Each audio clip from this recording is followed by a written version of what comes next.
pessoal, sou a enfermeira Nicole. Nós vamos falar sobre o protocolo do controle de dor.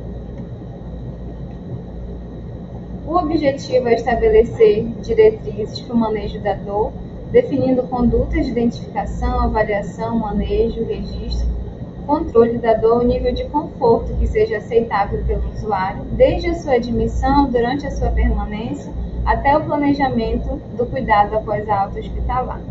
E a quem se destina? A toda a equipe médicos, enfermeiros, farmacêuticos, fisioterapeutas, psicólogo, nutricionista e o técnico de enfermagem.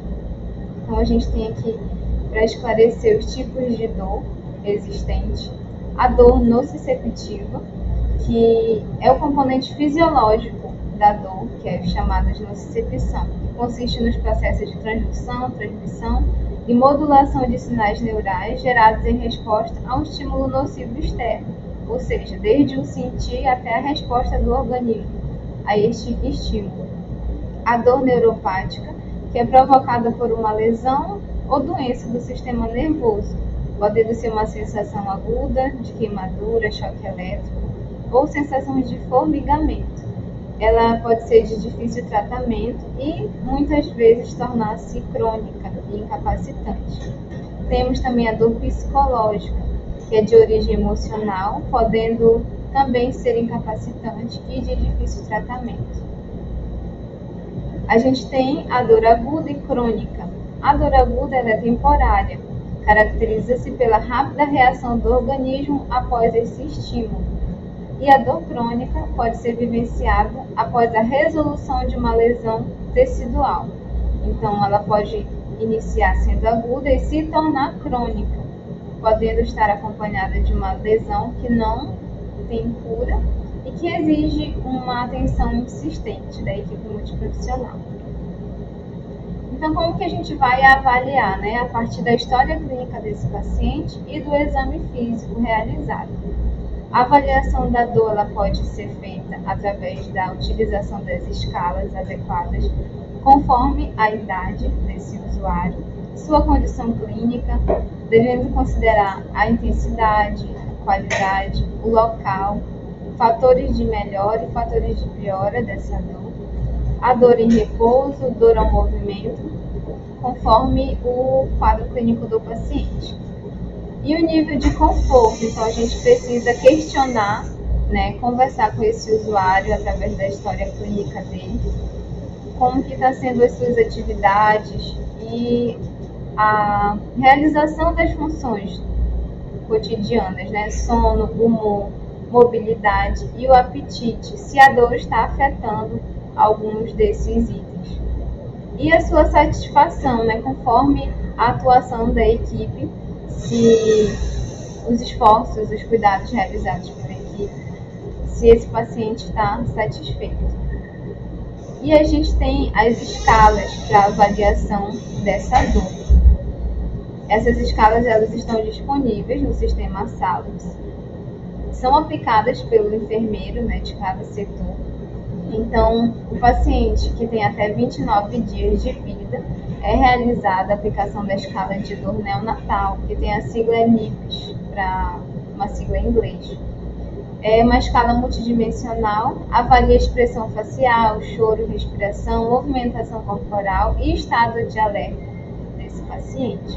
Então, a gente tem aí o quadro, onde é feita a avaliação, e ao final dessa avaliação, essa dor vai ser classificada sem dor, dor franca, dor ou dor forte. A escala de FLAC ela é aplicada em usuários de até 7 anos de idade. É uma avaliação também comportamental, onde vai ser feita análise da face, perna, atividade, choro e consolabilidade, que também são pontuadas. Então, ao final dessa avaliação, a classificação pode ser paciente sem dor, dor leve, dor moderada ou uma dor intensa. Pacientes maiores que 7 anos, então de 7 anos de idade até pacientes adultos, é realizada a aplicação da escala de EVA, que é a escala visual analógica.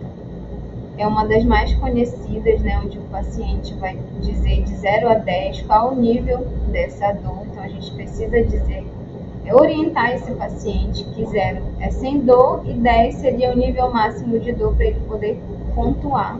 E a gente caracterizar se o paciente está sem dor, uma dor leve, uma dor moderada, dor intensa, ou uma dor insuportável, até para registro mesmo na nossa evolução e anotação de enfermagem. Avaliação de dor em adultos, como eu falei anteriormente, a escala de EVA a partir de 7 anos de idade, ela já é aplicada. E usuários sedados, é realizada a aplicação da escala de dor comportamental, que também tem a sigla em inglês VPS. Essa escala foi desenvolvida para avaliação de dor em doentes adultos, de unidades de cuidados intensivos, pacientes em ventilação mecânica e com alguma patologia específica. E aí é classificada também a partir da expressão facial, membros superiores e como está sendo a adaptação desse paciente à ventilação mecânica. Então pode ser a classificação sem dor, dor leve, dor moderada e dor forte. Temos o manejo não farmacológico da dor. Então a gente sabe que existem, né, as prescrições médicas com os analgésicos, mas para além dos analgésicos, o que a gente pode contribuir de medida não farmacológica para amenizar o sofrimento desse paciente. Então a gente tem a massoterapia, a massagem de conforto, fazer a mobilização desse usuário como uma mudança de decúbito, estimular a deambulação, medidas de conforto, avaliação psicológica quando necessidade e exercícios físicos. E aí mais uma vez entra a equipe multi. Então, também como medidas não farmacológicas, a gente tem o uso de compressa. E aí, para esclarecer, né, quando a gente vai utilizar uma compressa quente, o calor ele reduz a dor por diminuir a isquemia tecidular, aumentando o fluxo sanguíneo e o relaxamento muscular. Ele produz o alívio da rigidez articular, espasmos musculares e a inflamação superficial. Então, quando a gente vai utilizar a compressa quente, durante 20 a 30 minutos, 3 a 4 vezes ao dia.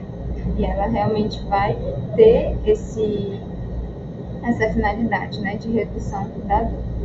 A compressa fria, ela diminui o fluxo sanguíneo e reduz também edema. Então, ela pode ser utilizada de 2 a 3 vezes ao dia por até 15 minutos. Na compressa fria, nós não vamos colocar o gelo diretamente na pele do paciente. Precisa ser realmente de forma com bolsas, né? Bolsas ou compressas. E aí a gente pode estar misturando também com uma pequena quantidade de álcool. As instruções profissionais específicas, né? Multiprofissionais. O enfermeiro, qual seria a atuação do enfermeiro? Aplicar a escala de dor, intensificar medidas não farmacológicas, avaliar a medicação, né, que foi.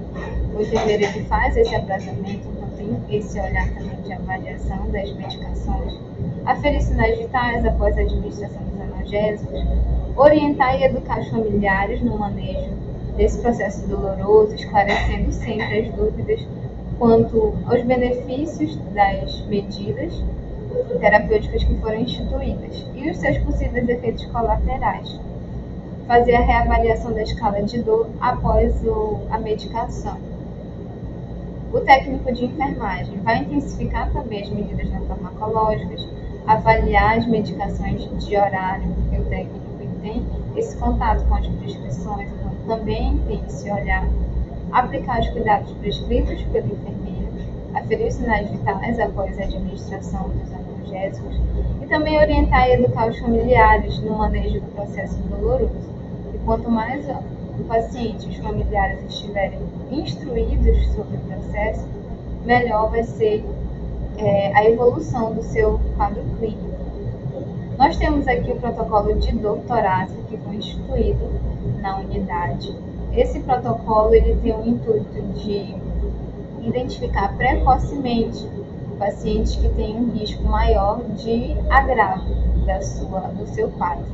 Então, esse protocolo ele é realizado lá na classificação de risco pelo enfermeiro, onde a partir do momento que o paciente queixasse de dor, a gente precisa identificar se essa dor é precipitada pelo esforço, se ela tem a duração de alguns minutos, se irradia para o ombro, mandíbula, face interna do braço esquerdo, se essa dor alivia em até 10 minutos com repouso ou nitrato. Então, tendo um desses pontos, se o paciente já se queixar de um desses pontos, já é necessário abrir o protocolo de dor torácica. Então, de 1 a 3 marcações, é necessário realizar o eletrocardiograma em até 10 minutos, para a gente realmente conseguir identificar precocemente e tratar de forma assertiva esse paciente. Aqui a segunda parte do protocolo de dor torácica, que conforme a entrada desse paciente vai ser realizada a conduta médica